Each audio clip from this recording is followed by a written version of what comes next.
Good evening and welcome to our business communication class. This is session number 3, and in this particular session we are going to start looking at oral communication. I intend to cover this topic in two different and separate videos. So in this first video, our focus is going to be on effective listening skills and oral communication. We need to understand that oral communication is the most common used medium of communication because one does not need to go to school, or one does not need to be learned, unless if you're using a particular language. But oral communication, you don't have to go to school to learn how to speak or how to communicate orally. But as I've said, the focus here is going to be on the listening skills, effective listening skills.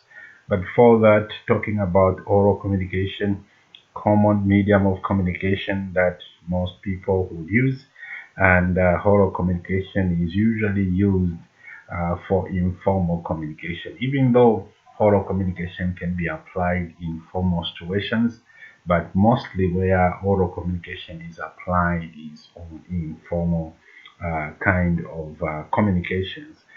So it could be face to face, you communicating orally using face to face, or you can be using a phone to communicate orally. And this type of communication applies under all types. This medium of communication applies on all types of communication. You can use it for interpersonal communication. It's sometimes used for public communication, small group communication, and mass communication. Even the intrapersonal communication, oral communication applies in those types of communication. Now let's narrow down to what I want to focus on in this particular video, that is effective listening skills. Effective listening skills. There is a myth, so let me just do something there. So we're going to narrow down to effective listening skills. Effective listening skills. Now there is a myth out there that one of the reasons why people have two ears and one mouth is that people should be slow to speak and quick to listen. It's just a myth, it's just a belief that since human beings have got two ears, they must be listening more than speaking.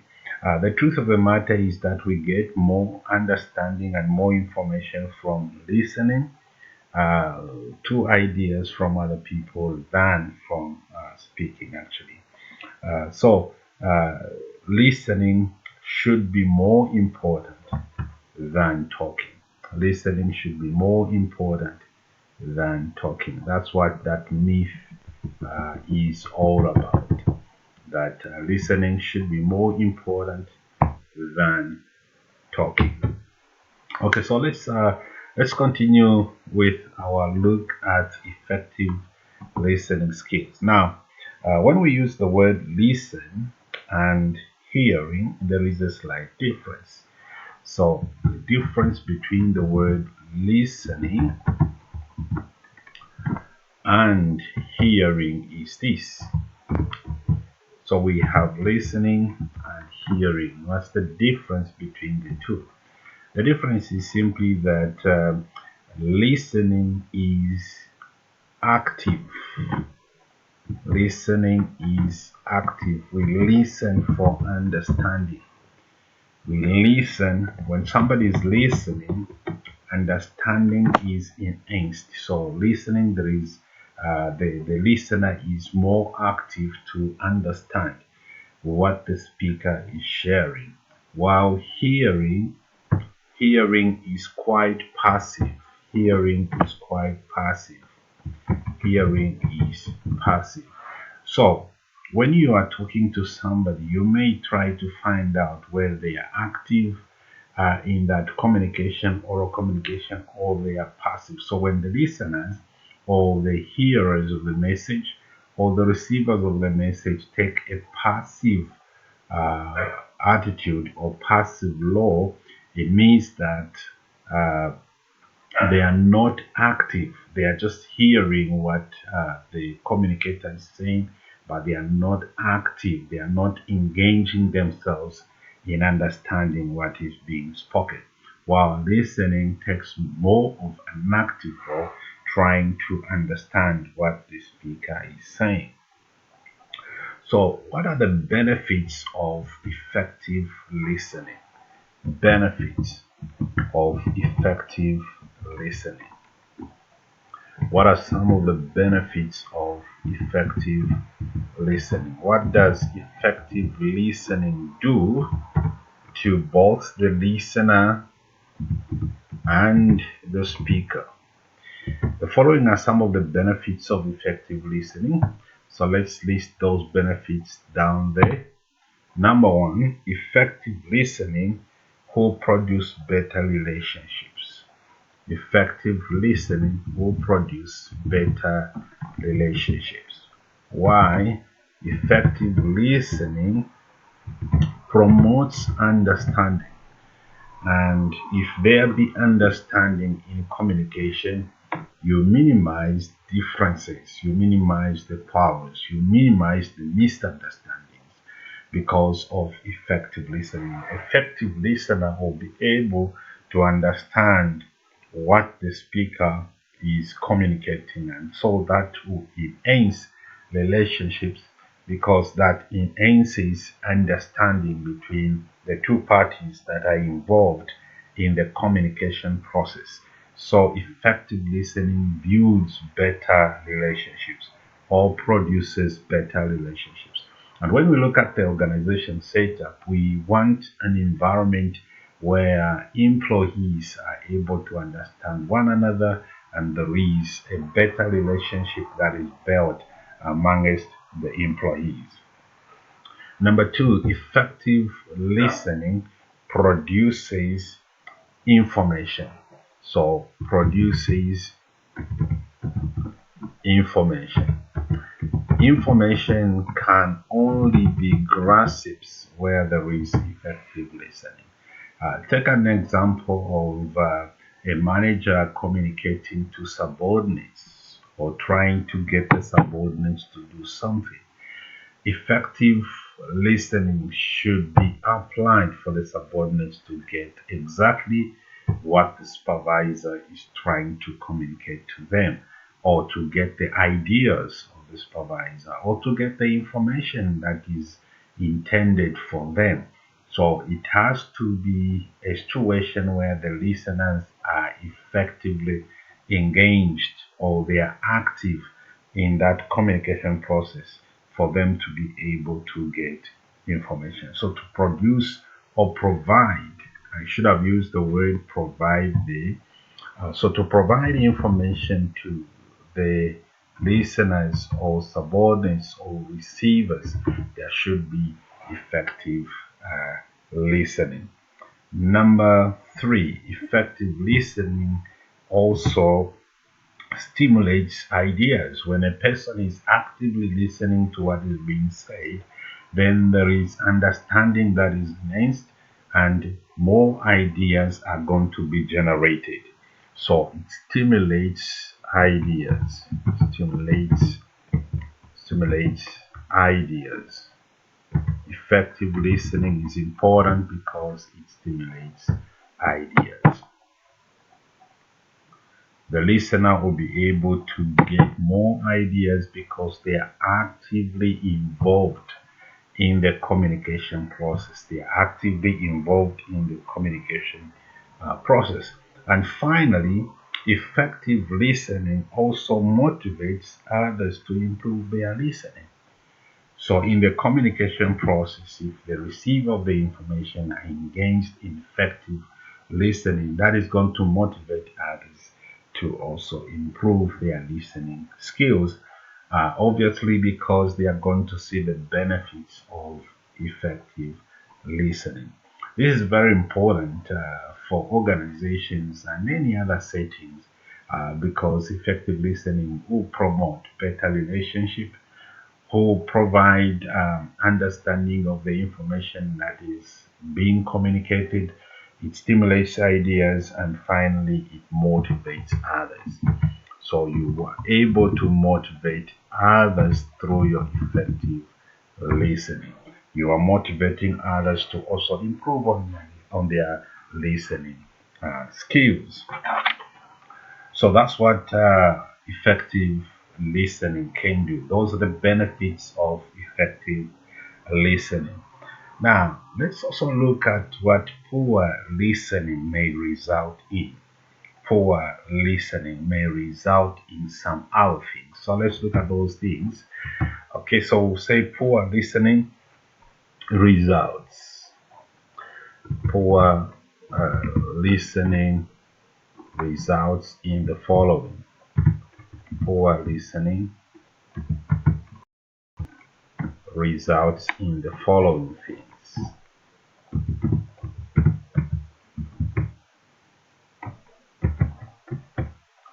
So what are the results of poor listening? What are the results of poor listening? Number one, poor listening will always result in misunderstandings. So people have misunderstandings because of poor listening. Misunderstandings can also come from poor communication skills by the sender of the information, and it can also arise because of poor listening from the recipients of the information that is communicated. Poor listening results in misunderstandings. The problem of misunderstanding is that you're going to have broken relationships. Information is not going to be communicated properly. Ideas are not going to be generated, and obviously, there will be no one that will be interested or motivated by poor listening. Poor listening produces misunderstanding.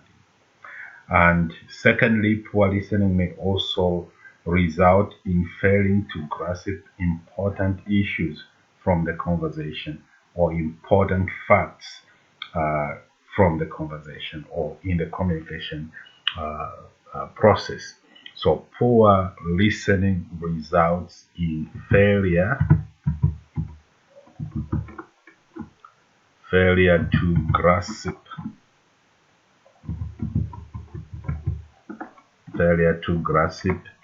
important issues. Failure to grasp important issues in a conversation.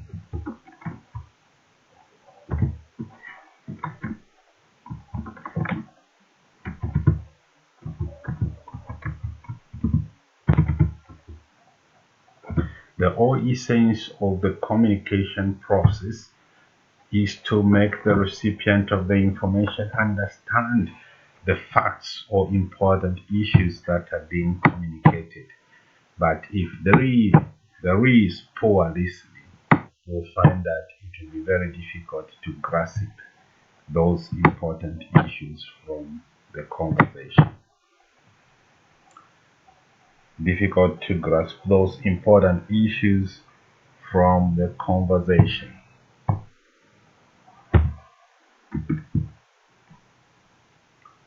So poor listening results in the failure to get important facts from a conversation. And finally, we can say poor listening may result in undermining development in an organization. Development in an organization is undermined because information is not received properly, or important facts that are being communicated are not understood by the recipient, and we have issues of misunderstanding, people not knowing exactly what has been communicated or what they are supposed to do. So that undermines development in an organization, or it undermines organization growth, because the other thing we must look at is the fact that misunderstanding will result in quarrels, will result in people fighting one another because they are misunderstanding. They are not able to get exactly what the communication intends to achieve. Now, what are some of the barriers to effective listening? What are some of the things that causes people not to engage in active listening? So let's look at the barriers to effective listening. Barriers to effective listening. So barriers to effective listening. Barriers to effective listening.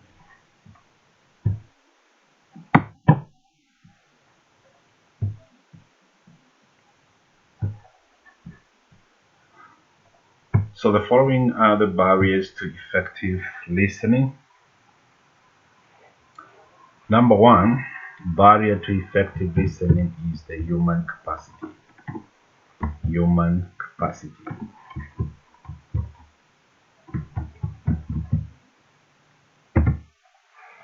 Human capacity. So human capacity is the fact that the listener's mind has a tendency to wander away from the listening event.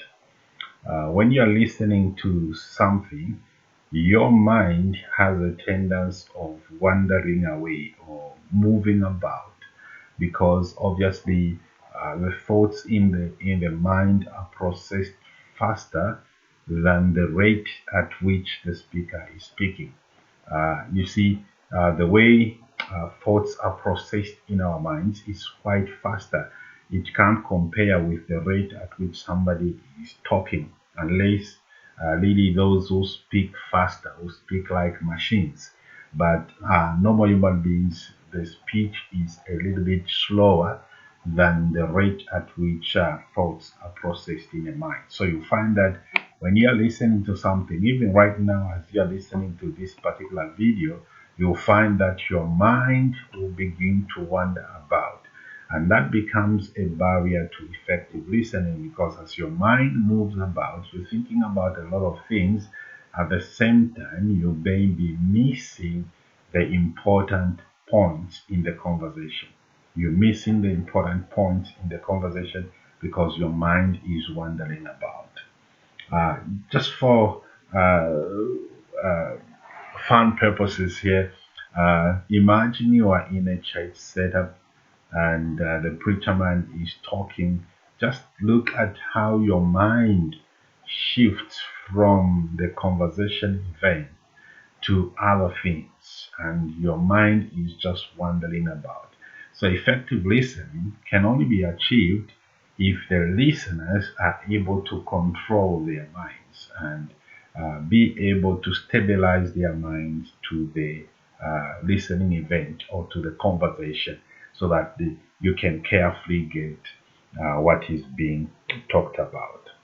Second barrier to effective listening are simply what we can call distractors.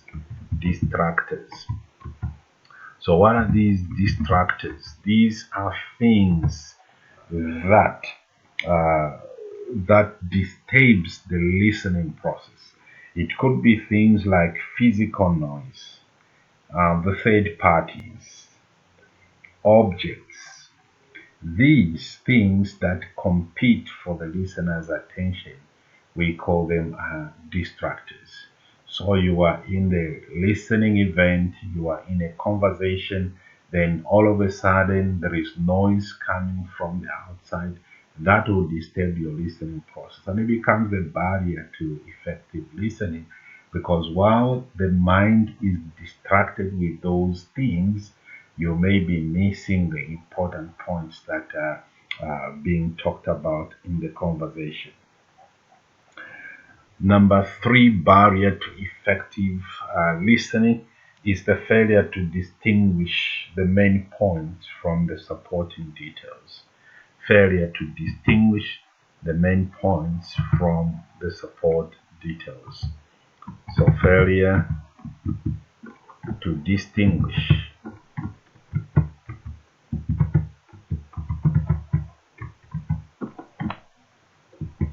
main points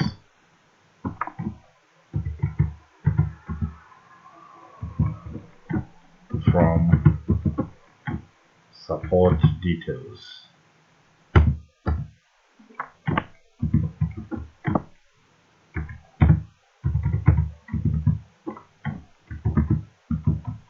So in any communication, the support details are meant to emphasize the main points.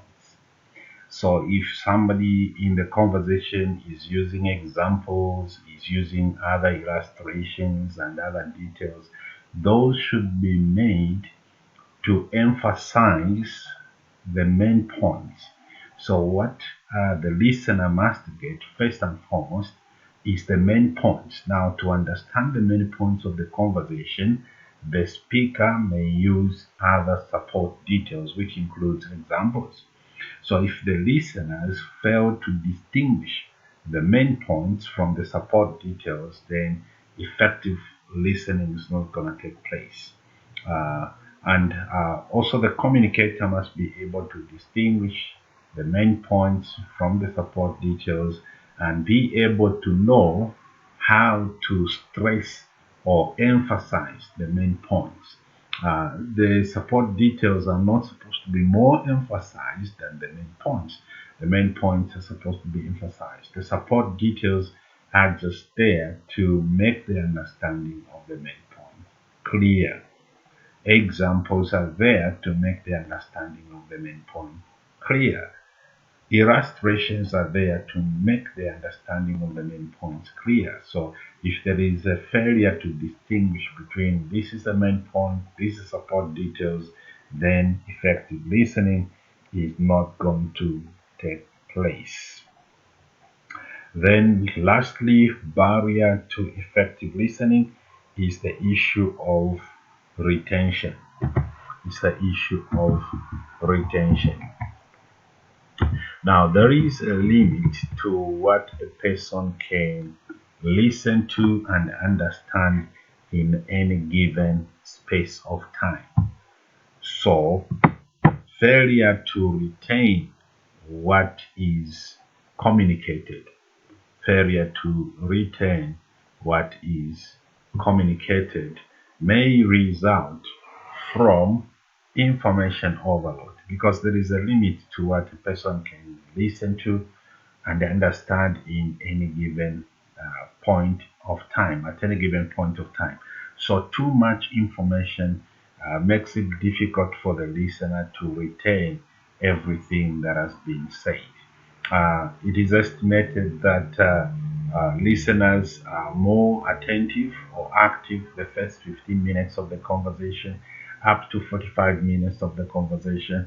If the conversation goes beyond that limit, there will be too much information for the brain to grasp in that space of time. So retention becomes difficult if there is too much information that is given all at once. Next, let's look at how we can achieve effective communication. How we can achieve effective communication. So we're looking at achieving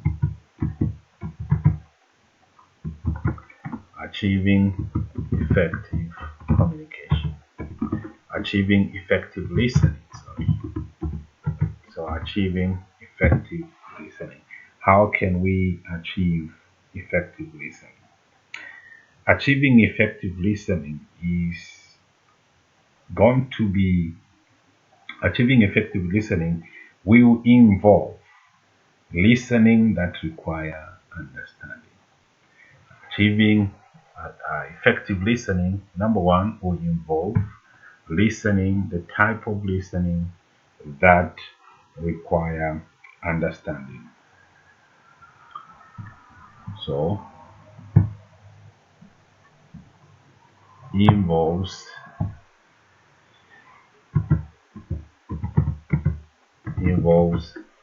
listening that require understanding. Meaning that the listener is not just listening to the conversation, but is listening with an interest of understanding. So listening that require understanding.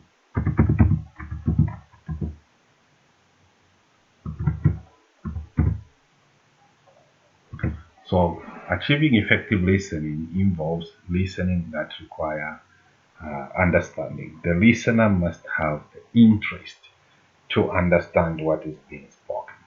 So the listener must listen to what is actually said in the conversation, removing the aspect of trying to hear what the listener wants to hear. There is a tendency sometimes, if the listener has some kind of knowledge about the subject matter, you would want the speaker to say what you want to hear instead of just listening to what is being said. So effective listening is achieved when the listener uh, listen to what is actually said, not trying to listen to what the listener wants to hear.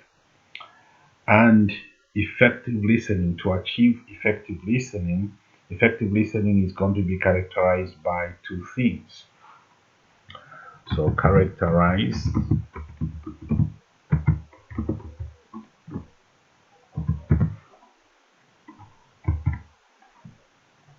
effective listening is characterized by the following. So characterized by number one, positive body language. If you are going to listen to what the speaker is saying and you are active in that, body language will show. So there is a certain posture. There is a certain posture that the listener must be in for effective listening to take place.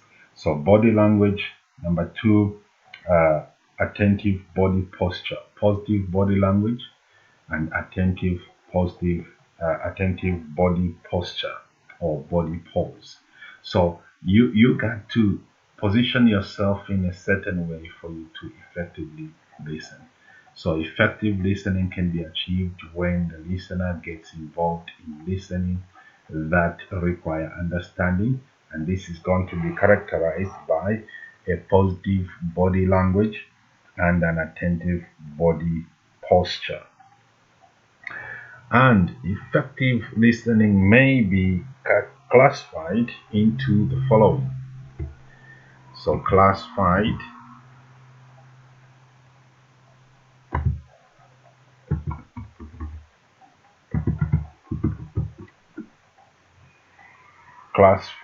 into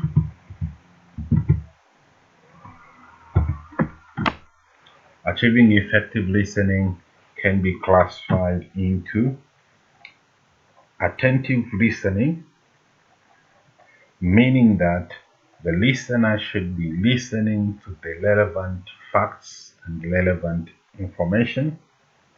Number two, emphatic listening, adjusting to the speaker's feelings and emotion. So, achieving effective listening can be classified into number one, attentive listening, meaning the listener is listening to relevant facts and relevant information in the conversation. Number two, it is classified into emphatic listening, where the listener adjusts to the speaker's feelings and emotions. Remember, the speaker must, as the speaker is communicating their feelings that are being communicated, there is a certain body language that the speaker is into.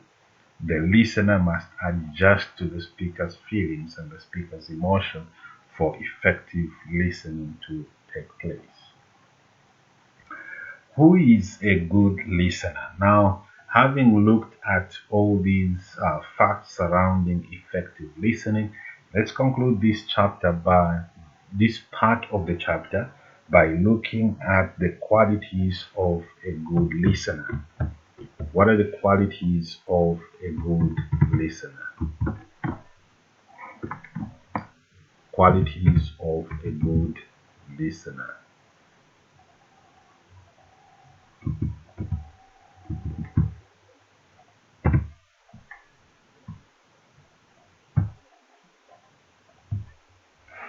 So let's look at the qualities of a good listener. A good listener listens to facts and remembers the key words. A good listener listens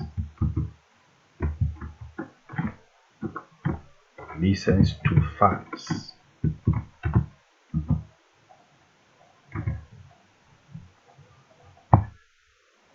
In other words, we say the good listener must be able to remember keywords.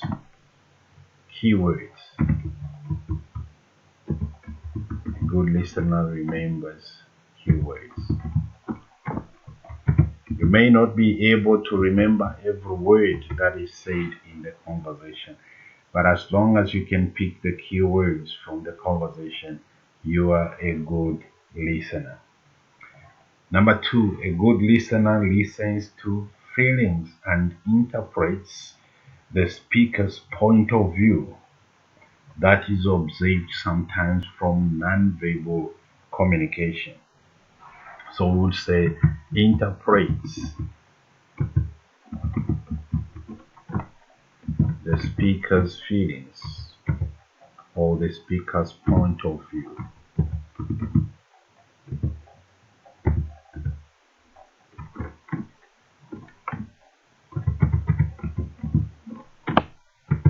Interprets the speaker's point of view. That's a good reason. Number 3, a good listener does not allow his or her emotions to determine the value of what is being said or what is being communicated. A good listener does not allow emotions to determine the value of what is being said.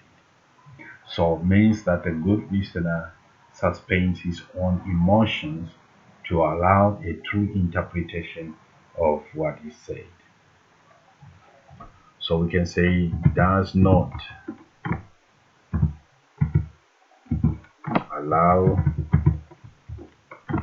own emotions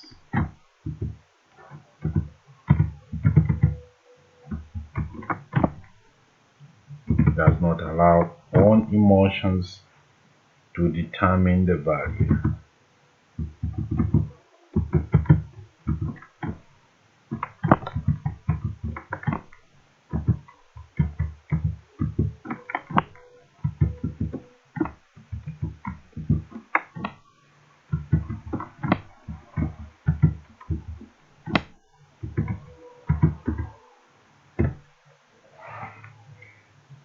That's a good listener.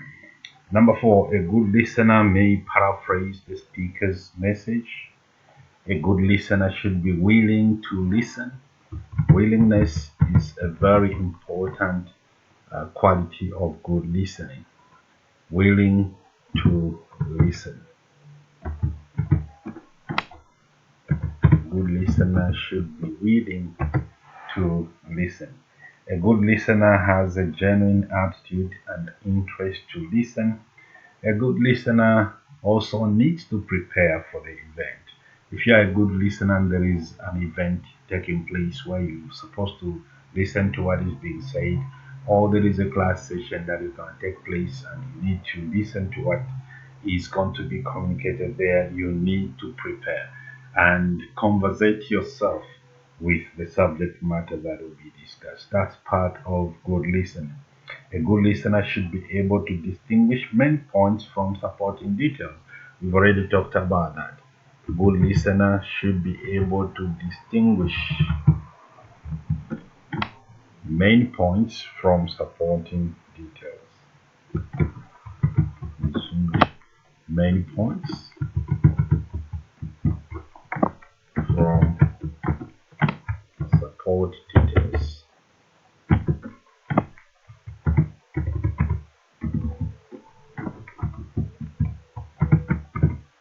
As part of good listening, distinguish many points from support details.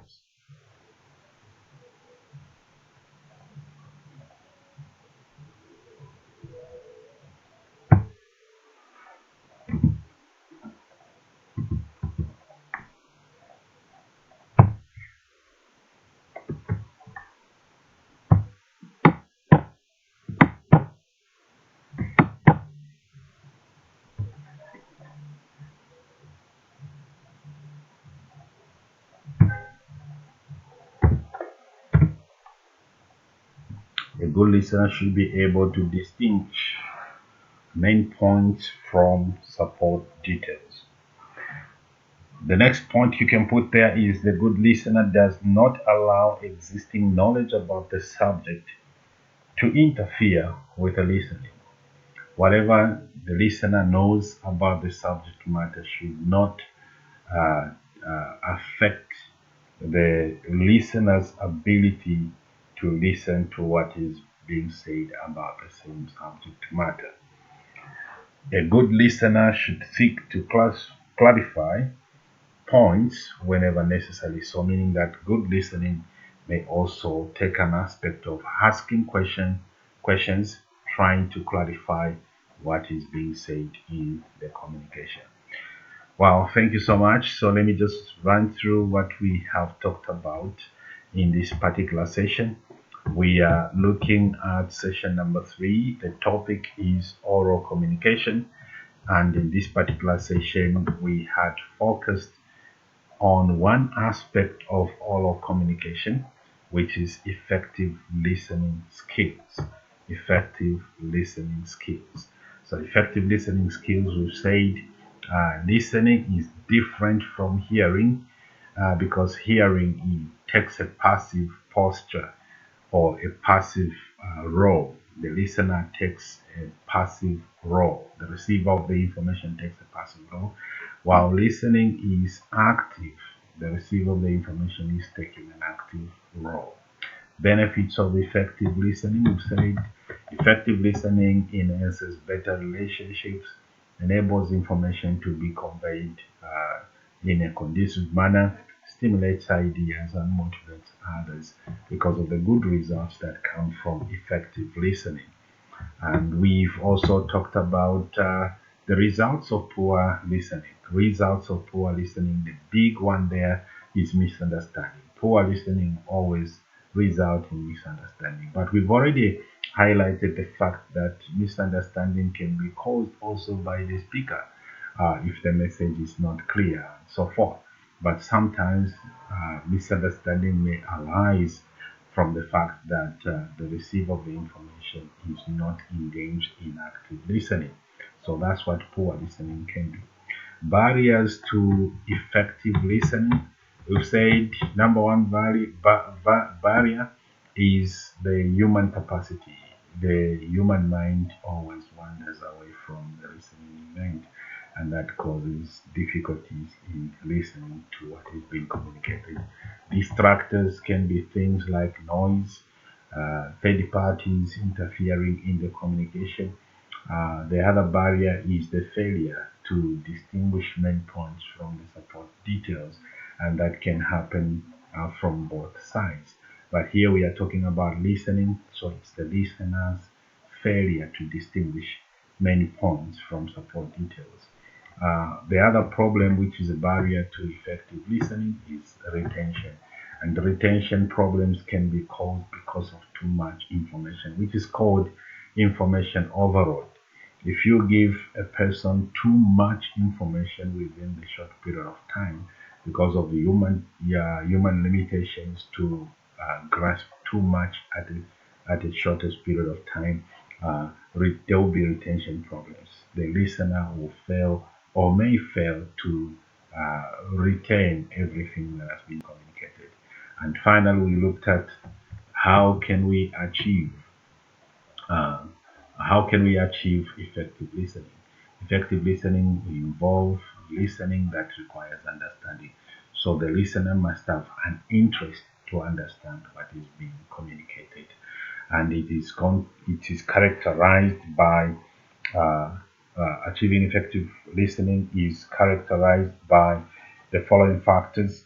We've talked about positive body language and attentive body posture, and may be classified, achieving effective listening may be classified into two things: attentive listening, meaning that the listener is listening to relevant facts within the communication, or is listening to relevant points within the communication. And secondly, the listener, emphatic listening. Emphatic listening means the listener is adjusting to the speaker's feelings and the speaker's emotions. And there we go, qualities of a good listener. Listen to the facts, remember the keywords, interpret the speaker's point of view, not your own point of view. Do not allow own emotions to determine the value of what is being said. The willingness to listen, the ability to distinguish key points or many points from the support details. Thank you so much for your time.